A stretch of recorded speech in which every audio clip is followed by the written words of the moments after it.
Here in the United States, calls to turn anger into action at the funeral for Michael Brown. Thousands gathered for the black teen's funeral in Missouri. At the pulpit, civil rights leaders demanded an open and transparent investigation of Brown's death at the hands of a white police officer. VOA's Chris Simkins has our report. They came to this St. Louis church to celebrate the life of 18-year-old Michael Brown. Thousands who never knew him paid respects to the unarmed teenager who was fatally shot by a white police officer. Pastor Willie Stallworth came to offer support to the family. Well, first of all, I would just pray God's peace upon the family and that they will find comfort in this moment and then hereafter that their faith in their Lord and Savior will also be strengthened. Those attending Brown's funeral came in a spirit of peace. It was a far cry from the days of violent demonstrations that tore apart the predominantly African-American community of Ferguson. Gilbert Gann drove hours from Ohio.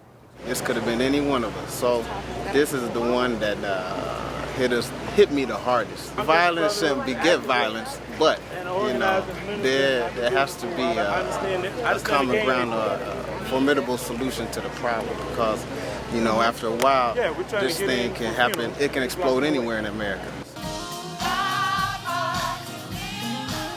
Inside the church, Brown's family was joined by prominent religious and civil rights leaders like Al Sharpton.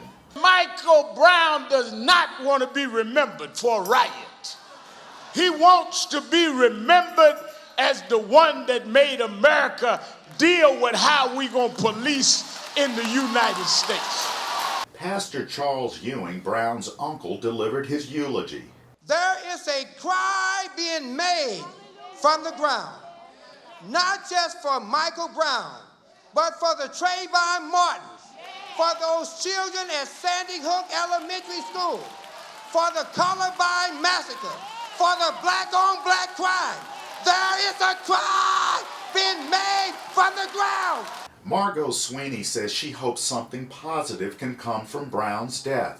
I didn't know him, but I felt it because I had family members that had been murdered out here in the streets of St. Louis, and my family and I had a lot of support from the community, so I just wanted to give that back. Now that Michael Brown's parents have completed the difficult task of burying their young son, they're asking this community to honor his legacy by holding peaceful protests. Residents here now await a grand jury's decision on whether or not to charge the police officer who shot Michael Brown. Chris Simkins, VOA News, St. Louis. We want to know what you think about Africa 54 and the stories we cover. Join the conversation on Facebook and check out our headlines 24/7 on voaafrica.com.